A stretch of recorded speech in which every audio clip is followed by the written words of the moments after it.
Alright, Knights of Apollo, what's up guys? Are you ready for another glorious Rome 2 siege battle? Today, we are in Athens, which is one of my favorite settlements because, well, it feels like it's got a little bit of everything. It's got the big walls, it's got the, narrow streets in some locations, choke points, and then it's got the open field near the town center, which is always very exciting to see the defenses because you also have this, cliff over here that you can fight over and set up some archers, and it's very dynamic, it's very interesting, and it's always usually fun to watch. So today we've got a 3 versus 3, starting with the defenders. We have Nabatea, we have Epirus, and finally we have Carthage. So those are the three defending factions. On the attack, we have Bactria, which is attacking this far location. Then over here, we have Suebi, which is always a fun faction to watch. They're more of a shock scare kind of faction. And then we have Kush, which of course, Deadly Kush with their Shotel warriors and how they can pierce through enemy armor. So let's press play here. The first thing I noticed, it looks like someone used some Vanguard ability here, and they're already attacking the walls. So we've got some Night Hunters who are attacking the walls, and I'm sure the defenders are like, wait, what? What's happening? We also have a ladder over here going for the artillery, so they're going to take that out quick without any kind of issue. So that's pretty cool. Now, one thing I want to mention here is that for Athens, it's usually the factions usually attack this wall right here because you have a nice big area where you can put a lot of siege towers. Also, sometimes you can, I know this is a really small area, but you put the majority of the forces here and then maybe a small force to keep the defenders honest and distracted over here. So it's quite unique and not too common. I mean, we've seen many Athens battles where there's an attacking force here, but usually I would say like 75-80% of the time people are attacking over here. So anyways, little side note, let's go back over to the walls here and see how this is progressing, where we have Suebi just charging their Night Hunters on the walls and trying to clear it out for the rest of the forces that are going to be coming their way. Now, I'm a little surprised that, well, I guess Kush is attacking right now. I was going to say, I'm a little surprised that Suebi's going in first, because I always view them, they can go in first and be a brute force kind of army, but I always view them as more of a support army. But Kush is sending in the Kushite slave infantry, so they're going in with their crappier troops first to absorb some ammo and to weaken the defenses. And now we have, what is this? Oh, actually, we got some Shotel warriors that are coming up. So yeah, they're getting very aggressive. I like the attackers. I like what they're doing here. They're hitting the walls hard. They're trying to overwhelm them. Epirus has pushed up some Samnite warriors to support the walls and try to fight off these Night Hunters. But it seems like, almost like the Night Hunters are just a barrier for the rest of the troops to get up here and start supporting. But this is risky. There's one thing about the wall attack that you got to be careful of. You don't want to spam too many troops on top of this wall because we've said this many times, when you put in too many troops in one area, the troops in the back aren't really doing anything except getting tired. Well, if you do that on the walls, the same thing can happen, but also they're kind of asking to get shot by archers because they're just kind of sitting here doing nothing. And yeah, I would get the archers mobilized, which it looks like they are. And that's exactly what you need to do. And that's why oftentimes you will see defenders in Rome 2 just hold the stairs. So hold here, hold here. There's nothing these guys can do unless they knock down this wall. So yeah, this is going to be a little messy for Suebi. This is going to be primetime archer kills. Because they're just sitting up there like shooting fish in a barrel is what I call this tactic. I mean, this was an old tactic. Back to not Warhammer, geez. Medieval 2 Total War, you could do this. And it's a great strategy, and I think it's going to pay off nicely. They already have 8 kills here, which is awesome. Here's the bad news, though. They just broke through here. So that problem is about to be no longer a problem. Epirus is holding with mercenary Italian swordsmen. But it looks like they're just gonna keep. Let's see, Nabatea. What is Nabatea doing? I guess they had some axe warriors up there, but yeah, they're gonna keep chasing them, and there they go. They're gonna go down the stairs and start fighting for the wall or the streets. So awesome, very cool, very fun to watch. And then back over here, it looks like we're getting the same amount of success here that Swaby's having as Kush is breaking through Nabatea a little bit here. And, you know, by the looks of the defense... Ooh, this is a waste of Javies here. Oh, I hate to see it. I hate to see it. But it seems like the defenders aren't too focused on holding the walls. I mean, they've got a couple defenses here and there. I think they're going to try to, you know, try to get as many kills with a light defense as possible. And then it seems like they are going to fall back and use the inner streets for this defense. So... let's go back over to this side where we haven't really seen Bactria. It looks like Carthage has just completely have let Bactria take the walls. And now they're starting to push in the streets. But we are seeing some Thorax swordsmen break to the Libyan infantry. And then we have some Bactrian hillmen also taking on the Libyan infantry. So Kush is doing... I'm sorry, not Kush. Carthage is doing a good job here. But they got to be careful. See, the other thing I don't like to do is to give up the walls too easily, because Bactria could easily put up some archers and fire down into the defenses, and it's almost like a reverse where their troops will hold the stairs and protect the archers as they just fire down on the defensive units. So it's something they got to be careful of. I'm not a huge fan of Bactria splitting his forces like this either, but we'll see if it pays out. Pays off, not pays out. I personally always enjoy, like, when I attack, I always keep my army together. I never split them up unless it's a very special circumstance. You know, I might send a cav unit to an ally or an archer unit or a pike unit, but that's just 1 or 2 units. I never split my army evenly. So Nabatea is holding against these Night Hunters and Swabian infantry. That's the other thing is, like, when on defense, I do the same thing. I usually hold against one player. I try not to split up my army everywhere, because look at this. Nabatea now has to focus against Kush, and at the same time, watch this unit over here. Now, to be fair, it's not like this unit needs a lot of micro, right? I mean, they're just standing on a wall and fighting. So, it's not that big of a deal, but it's something that I tend to not like to do. Alright, so Nabatea, they've got these Axe Warriors still holding against the Shotel Warriors, and it looks like they're fighting at the gate now, which is usually a pretty solid place for the defenders. So they're going to hold them back as long as possible. Nabatea doing a good job making Kush bleed as much as possible.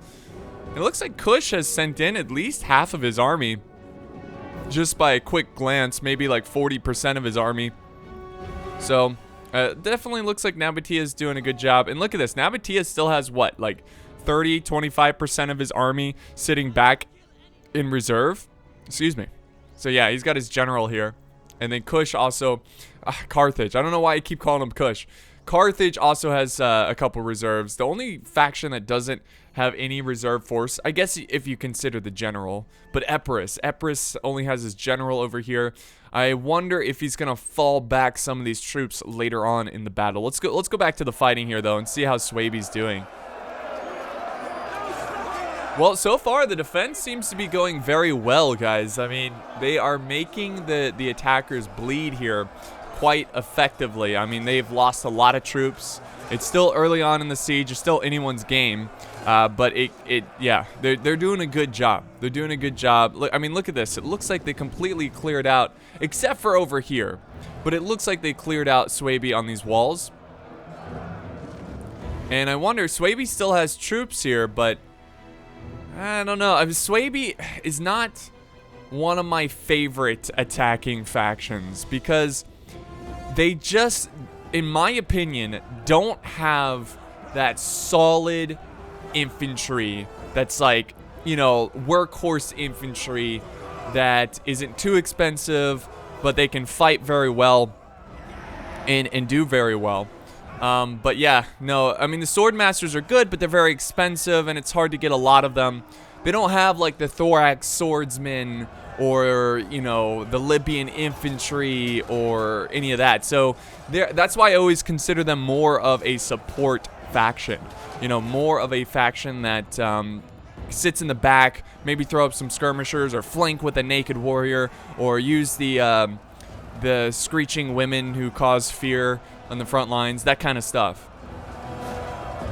But yeah, they're still struggling for the walls, which is always great to see. And look at this, Nabatea is grabbing a victory here. Grabbing a victory. They are breaking these Shotel warriors. Very cool. Let's go back over to the Carthage Bactrian side, where Bactria is going full force with his Bactrian Royal Guard, and it's not paying off. Yeah, I'm kind of surprised. We don't see any tortoises. We don't see any artillery to bring down some of these walls. Bringing a lot of siege towers are always great, but you know, you need a couple options to bring down some walls. Just to, like I said, just to give you those couple more options of choke points and attack positions. So I like it. I like it. It seems like they're both, I mean, mostly the defenders being very cautious about how much they send forward to hold the outer walls. And there we go, Swaby sending up more troops. But look at this, they're breaking because they're getting hit hard by the archers. And that's the thing about barbarian factions. They have a lot of light armored units that are very weak to archer fire. And that's the other reason why I don't like Swaby attacking walls like this, at least head on by themselves, because they're going to get chewed up by these archers. Look at 102 kills, and the other one has 68, and this one has 62. That's a ton of kills. That is a huge amount of kills. That's awesome. So let's go back over to this side, where Nabatea is still going toe-to-toe with Kush. And I think Nabatea is a good faction to pair up against Kush. Just because, you know, it looks like they got a lot of good medium melee infantry that won't suffer too much from the Shotel warriors. So, yeah. I think out of all the defending factions, Nabatea is the way to go against Kush. Because Epirus, of course, they're Greek. They have a lot of heavy armor. And then Carthage, you know, also has a lot of heavy armor. But it looks like Bactria is calling it quits, guys. Bactria is calling it quits. And that's, you know, honestly, that's probably for the best. I think Bactria right away made the mistake of attacking by himself and then splitting his army. So it's like double whammy. Not only is he far away from his allies to get some support, his army is also away from itself to support each other. So Bactria at this point just needs to do as much damage as possible and just help out their teammates where they can. And I did see an elephant unit from Bactria, so they could rack up potential. I've seen like 600 kills, 500 kills, that kind of stuff. So let's see if they can, you know, potentially use these elephants and just cause a mass rout. Now, elephants look a little bloodied. I don't know if they got shot out. They probably got shot at by like a tower or something, but they don't have any kills yet.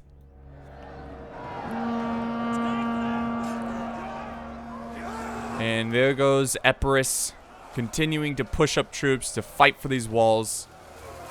And this is, you know, from the attacker's point of view, this is the most difficult point. Here we go. Finally, we have a breach in the wall. This is what they desperately need, because they will be able to funnel in a ton of troops. A ton of troops, which they're doing right now with Cav.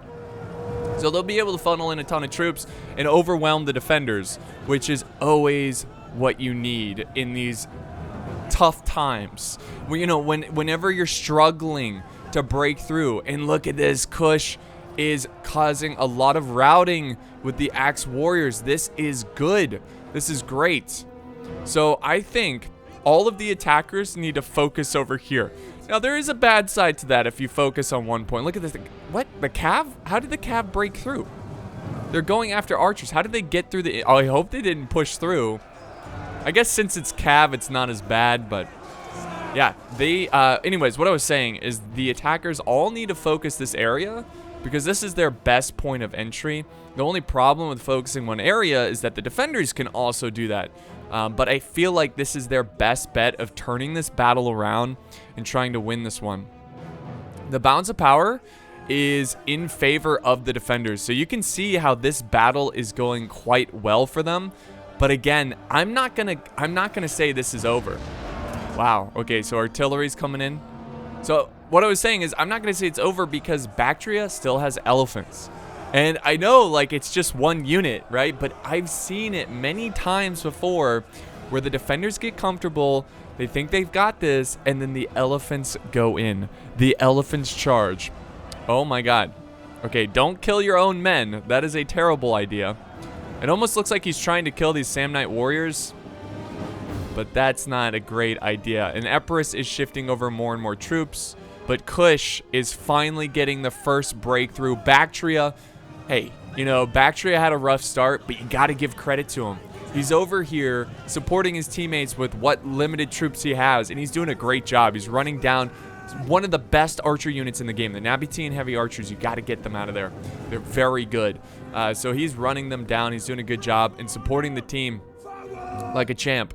Like a champ. And the rest of the Cav is just cycle charging and trying to break through this gate. And that's good. I think they finally have made a breakthrough in this attack, and they desperately needed it. But will it be enough to turn this battle around?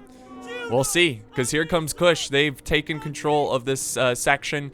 We've got Swaby pushing up troops as well. They're going to take the arrow towers. Epirus is holding very, very well. Epirus is doing extremely well. Carthage is doing extremely well. Look at all these reserves. But never underestimate the elephants. And you know what, guys? I might be wrong. I might be completely wrong. The elephants might just charge in and get shot with fire arrows and die.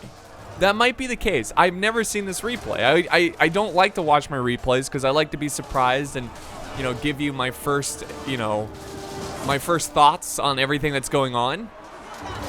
But just because they have that card up their sleeve, you know, they have that elephant, which is huge. It's hope for the attackers. Absolutely hope. Absolutely hope. You get what I'm saying? There they go. They're finishing up the last Nabatean swordsman. Nabatea has lost a good amount of troops. Now, I don't know. They're still fairly strong. It's not like they've lost their entire army, but they've lost a lot. But they put up a really good defense against Kush. But let's see if it's enough. And here's Carthage. Look at this. Carthage has sent up some late Carthaginian hoplites trying to support this front line against Kush. So good on Carthage to, you know, obviously have good map awareness and see that, okay, we beat Bactria. It's now time to shift over. I know that's not a big deal, but, like, timing is everything in siege battles. And here comes Swaby. Look at this. Swaby being a support unit. That's good. Just charging in Cav. I don't know if that's a great idea, but they're doing what they can to help. But, yeah, what I was saying is, you know, timing is everything. Sometimes, you know, if you have players that react a little too slowly, it could be the end, it could be the demise of your team. And when you see a really good player with their timing and, like, when to shift troops over is when they haven't officially beaten their opponent. For example, if Carthage was winning over here, and he knows he's going to win, he starts peeling troops back away to the other front. And he, you know, he can judge and gauge that, oh, okay, I'm going to win this engagement with these amount of troops. I should be able to retreat these men or move them to a different front. And that does take a little bit of skill, you know? Oh, artillery coming in. Okay, I like it. And they're going for, I think they're going for the general. My goodness. Okay, so that's good to see for them. They have another trick up their sleeves. Artillery can be a mass killer. You know, it's a bit of a wild card. Sometimes they kill a lot, sometimes they don't. But yeah, lots of artillery coming down and doing some good damage to the defenders, which is what they desperately need to do. You know, they need to soften them up before they charge in because, you know, the attackers have already lost so much of their infantry trying to take the walls. They've got to rely on skirmishers. They've got to rely on the artillery to try to break through. What's going on over here? There's a breaking archer unit. Now Carthage is moving up their archers. Oh, that's why. Look what decided to charge in. Look what decided to charge in. Now, they're running amok here. They already have 5 kills. I don't think this is a good time to charge in the elephants. I really don't, but we'll see what they can do. The fire arrows, they're also... See, like, elephants should always be kind of like a unit that goes in alone. Not necessarily alone where they get focused down, but not with or on top of your own infantry in case of a situation like this where they run amok. Because now they're killing their own men over here. That's what happens when your elephants run amok. They kill indiscriminately. They kill and anything in their way because they're panicking. And I don't know, guys. These elephants are... There they go. Okay, that's good. They need to start running amok towards the enemy. They have 19 kills, which is just... And they're starting to drop now. Get them out of there. Save them for another day. They're running into Swaby. They're killing their own men. And if you're the defenders, keep hitting these elephants with fire arrows. Don't stop. Because you don't want them to stop running amok. All it takes is like 3 seconds and they can start charging. Oh, there they go. Okay, well, I was wrong. The elephants will not play a crucial role in this this attack. And Kush is starting. Look at this. Kush is breaking through the artillery, going for the big blobs here. Oh, they are so lucky. That could have been so much worse. And I'm curious, how many kills does the artillery have? Oh my god, what is this? They've got 24 kills, so nothing game-changing. Swaby still has a couple troops fighting over here, but Epirus should be able to clean this up. Yeah, I mean, the attackers are in a hole here, guys. I mean, they are in a tricky situation, but this is promising. It looks like the defenses are a little sloppy here. You can surround and envelop these troops, and that's exactly what Kush needs to do. And Kush, with their Shotel warriors, are taking on heavily armored troops. This is good. This is very good. This is a bit of a life in the attackers. They can turn this around. They can rack up a lot of kills. They just got to play it right.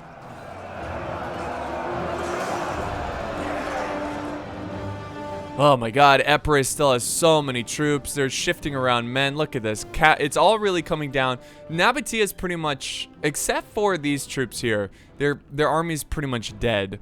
And it's all coming down to Epirus and Carthage. And, I don't know, guys. I mean, there's so many troops. Is this all they have? Is this all they have?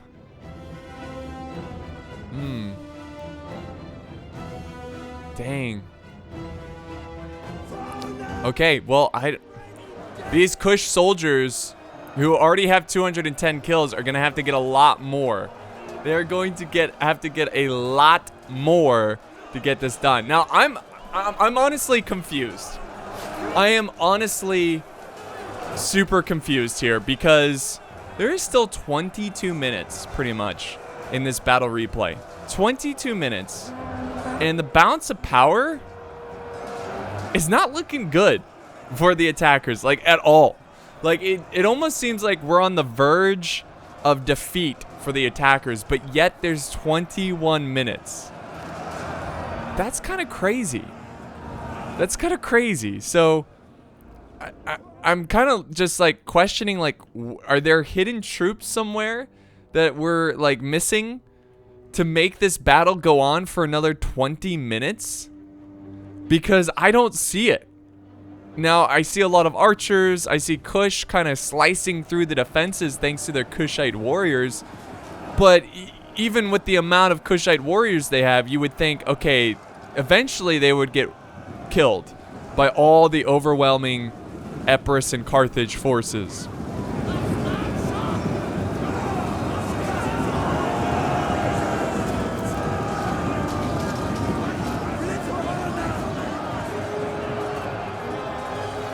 And yeah, there you go. I mean, look at they're just This is a bit overkill, but look at how they're just pouring these men in.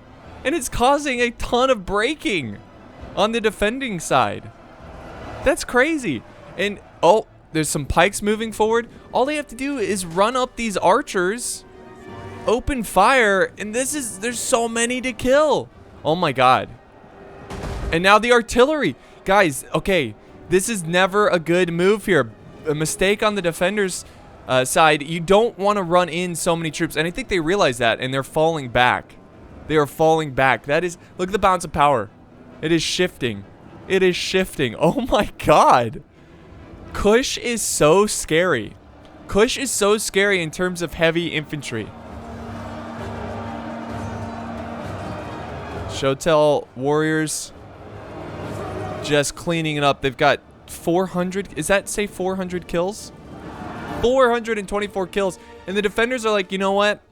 Let's reassess this. Let's fall back. Which I don't even think they need to fall back. They sent way too many troops here. You see, it's almost like you're making it easier on the Shotel warriors because it's like, oh, you're all here at once. Let me kill you guys. Instead of trying to grind them down, you know, essentially make them tired, unit after unit after unit. And also it blobbed them up for archers and artillery. So this is pretty crazy. And then you got the Nabatean, or I'm sorry, the Kushite archers rushing forward. Are they going to try to shoot them in the back as they retreat? Doesn't look like. I'm not seeing any arrows, but this is a huge, huge win for the defenders. Or I'm sorry, the attackers. This is exactly what they needed. And I was wondering, I was like, when are we going to see something crazy? Because there's still a lot of time in this battle. A ton of time. And then we have Epirus moving up some mercenary Samnite warriors. I don't know. I guess they're going to try to flank with them. And look at Kush is just not stopping. Kush is like, just keep going. And the pikemen are going to be a problem as well because do the defenders have pikemen? Because that's usually a good counter against other pikes. And it doesn't look like it. It looks like they're fine. I mean, for in terms of the attackers, I'm not seeing a ton of pikes or any pikes really. I guess the only threat to the pikemen are going to be the archers. The archers are going to be a threat. So there you have it, guys. I mean, I think they have the tools to win this battle. Absolutely. The attackers have the tools to win this battle. There we go. Chop them up. And look at the pikes are going to clear the way. Oh, you got to focus down those pikes. Uh-oh. Now that I look at these archers closely, they don't have any bows out. That means they're out of ammo. Are they out of ammo? Do they have no archers? Oh my god. These pikemen, unless they get focused down by like javies or something, these pikemen are going to punish the defenders. This is why you always have to make sure you hold some ammo or have some sort of answer for the pikemen at the late stages of the game. So smart. Look at Bactria doing a good job. He could have thrown this battle away. Instead, he held on to some very important units. Sure, he could have done better with the elephants, but at least he had the right mindset to conserve them, use them later. And now he's got pikemen moving forward. Not sure what these spears are doing. Like, I guess they're trying to hit these pikes on the flank. The pikes shouldn't go up alone, though. Oh, there we go. Okay, so there's African pikemen. Okay. We can calm down here a little bit now. Carthage has pikemen. That's okay. That's good. They're better than the thorax pikemen, I believe. So they should be able to do pretty well against them. I guess they were resting up their troops. Oh no. Remember how I mentioned this cliff, guys? Well, the attackers are going to be able to use this cliff and fire down at the defenders. And guys, they legit don't have an answer for this. Legit don't have an answer because they don't have any archers. They can't fire back. They're going to have to either back away from the town center and hide behind the temple or something, or they're going to have to charge this hill and try to take it back. which it looks like that's gonna be a problem. That's gonna be tough to do. Oh, this is huge. This is huge, guys. So we'll see if this changes the game.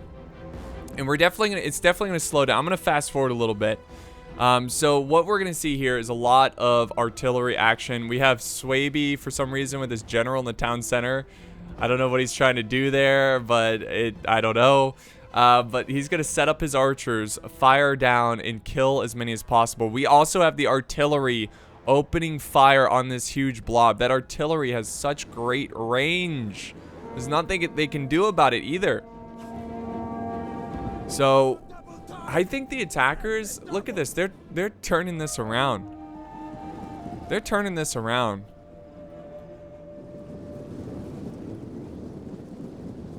Here they go. Archers are moving up. Artillery, let's see if they still have ammo. I think they do. They've got 24 kills. They haven't gotten any more kills since we last saw them. And Swaby is charging into Pikemen for some reason. I don't know why he's doing that, but the Pikemen need to be focused down by the archers. That's target number 1. Take out those Pikemen. Take them out. And let's see, are they firing? They are firing, and sure enough, they are going for the Pikemen. And they are wrecking them. The archers are running out. This is a waste, guys. I know you might be watching like, well, they're just archers, whatever. But archers with no ammo can still be very effective. Like, they can flank. They can be extra men to throw into a front line. Thankfully, he is retreating them, but yeah, I don't like to see that. Like, I hate when people are like, oh, this is just a crappy unit. Let's just throw it away. Alright, so the archers are now moving. I guess they didn't like that position. It was probably because this is smart from the defenders. They're facing them in towards the... towards the cliff, which so they can use their shields head on against the arrows.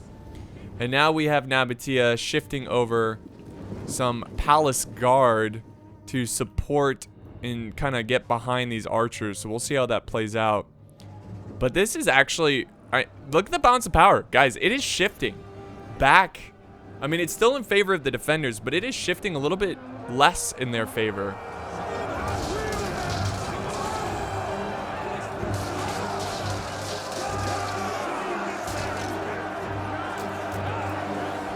It's pretty crazy. Now the archers are opening fire. Oh, whoa, okay. They have ballista. I didn't even see this. Oh my god. That ballista is gonna be huge. This ballista already has 144 kills. I honestly thought that it was this thing shooting. No, these guys are probably out of range. Okay, that makes sense now. I'm an idiot. I didn't even see this thing. I didn't even see it. This ballista is huge. Huge. Are they gonna be able to turn this around with just the artillery? Man, that's scary. That is scary. But that ballista is really expensive too. Nabatea very tired. They're running over to the other side. And there they go. They're gonna go for the archers who are not being protected right now. I'm surprised the attackers don't have one unit over here. But they still don't see them. They're hidden from the attackers. And look at this, pretty well. I would put some units here. You know, that would protect them from the artillery. But this is kind of like, does it give them an angle? Yeah, I mean, a little bit. They could fire over and just hit this line. But I think they're being very strategic about their ammo usage. I think they want to wait until the defenders blob up a little bit, and then they're going to use it. And there we go. The attackers are causing, look at this, causing the defenders to, oh, that's sick. That was sick. Causing the defenders to have to fall back. Now they're shifting over more troops. It's like they're sending a couple at a time, which is not a terrible idea.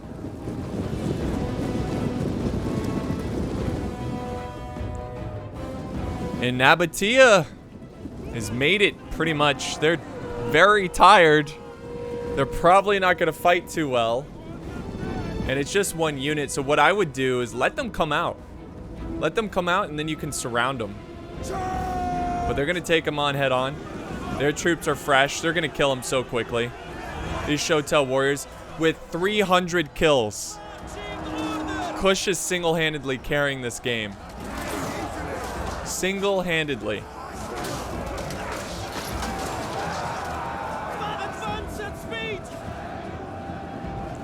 Alright, now the pikemen are throwing it. Oh, Shotel warriors with pikes. That's a deadly combo. Now, Batia has some pikemen. That's good. I've been missing a lot of units here. Bleed them. Oh boy. These pikemen are dropping quickly against Bactria's pikes and all the archer fire. Guys, I don't know. I think they might come back and win this. That would be crazy. I bet there's a lot of people watching this video that clicked off of it, because lately I've gotten a lot of comments about like battles not being close enough, and that's just how it's gonna be. If you want to battle every day, not every single battle is going to be amazingly close, you know? But every once in a while, we will have a lot of great close battles. And I bet a lot of those same viewers who left comments like, ah, this battle sucks, wasn't close, you know, and you can always learn and enjoy battles that aren't close. Like if someone does a great tactic, it's, you know, it's strategically more sound or like just really awesome. That's a fun thing to watch, even though he's dominating his opponent. Anyways, I bet those same people clicked off the video because they're like, oh, another... maybe, I don't know, maybe not. Maybe I'm just speaking out of my butt, but I wouldn't be surprised if there was somebody out there being like, this battle's not close at all, and then closes off of it. Because the balance of power is back to even, guys. Back to even. This is anyone's game. Now, let's be fair. Kush infantry and Bactrian infantry is very, very low. They need to use their artillery here, and look at this. Oh, good hit on the general. I don't think they killed him. Maybe they did. Oh my god, another good hit.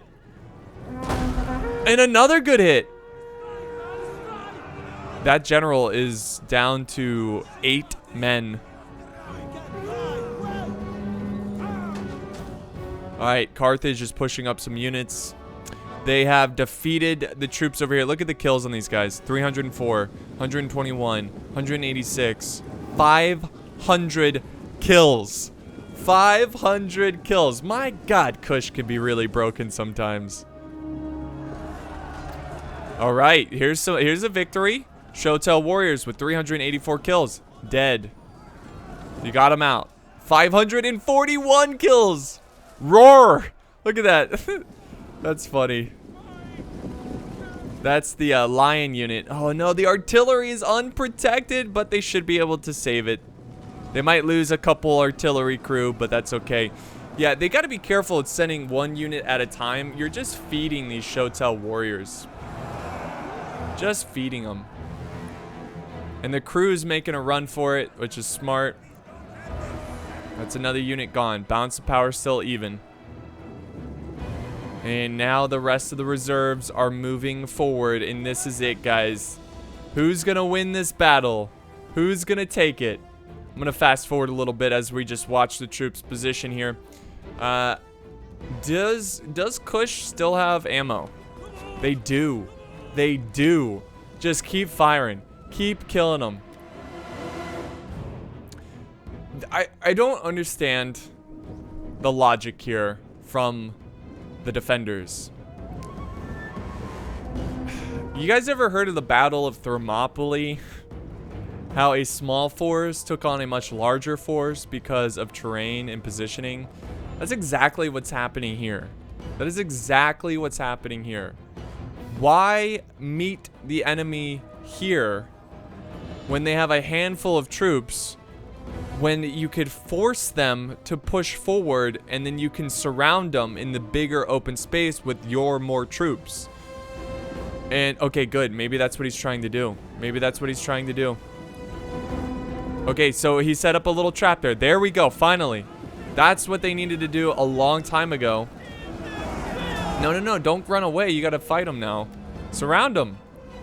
But now we got archers who are going back up to this cliff. 4 minutes left, guys, in this battle replay. We will soon figure out who's gonna win this one in 4 minutes. Oops, sorry. There we go, another unit breaking. But Kush has armored Shotel warriors that are breaking as well. Now Kush's general's charging in. That's a little risky. You definitely want to keep this general intact. You don't want your general to die because that will be a huge loss of morale. Now the archers are just executed. They just executed the general. Oh my god. Now, I don't know if that was worth it. I don't know if the general was still alive. If he was, he's definitely not anymore, obviously. Oh my god, why are they not charging in and flanking? No, no, no. No, no, no. Do not go in like that. Oh my god. Please. Just send a unit here, send a unit here. Don't blob in against the Kush soldiers. Bactria needs to send up their other pikeman unit. It's all in. It's do or die. This is it.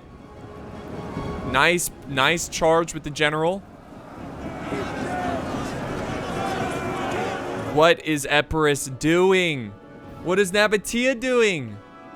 Get in there. Overwhelm them with numbers. Surround them. Get behind them. The balance of power, it does look like it shifts a little bit more in favor of the defenders, but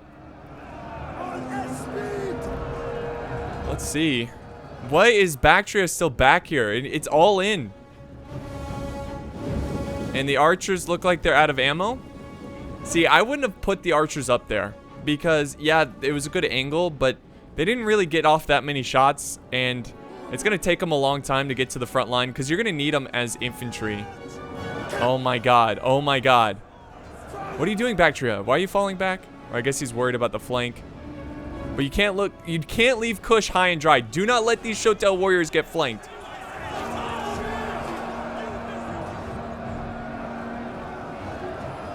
There we go. Come on, you gotta send everything in. Get these archers in the fight. Oh no. Bactria, why? Get your pikes in there. The Shotel warriors fight surrounded. Oh, they're breaking. Reinforcements are arriving. Pikemen, go in!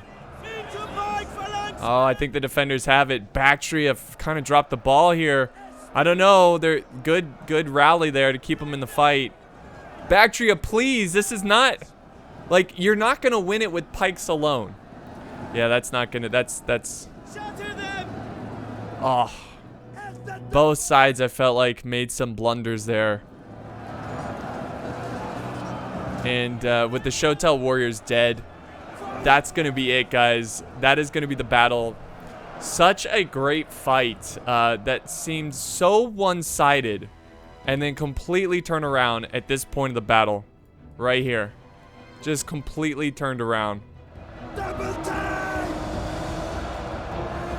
If they could try to get the general behind and hit these pikes in the rear, it's not going to happen. It's not going to happen. So we're going to fast forward. Now that, I mean, Bactria still has their pikemen, but that balance of power with such little troops and that balance of power looking overwhelmingly positive for the defenders. I think the defenders have this one. And that is going to conclude this battle. Yeah, sure enough, they just got to hurry up and clean them up.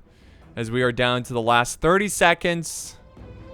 And Kush is on the verge of breaking. And there they go, guys. A nice victory for the defenders. A good start and a good end. A decent end. A good enough end to secure the victory. Let's end the replay. Look at the results. This was sent in by Crusader. So big shout out to him. I appreciate the battle replay. Carthage did a fantastic job. Kush did an amazing job. 3,600 kills. Woo! Look at some of these kills on this guy. He legit carried his team to almost a victory.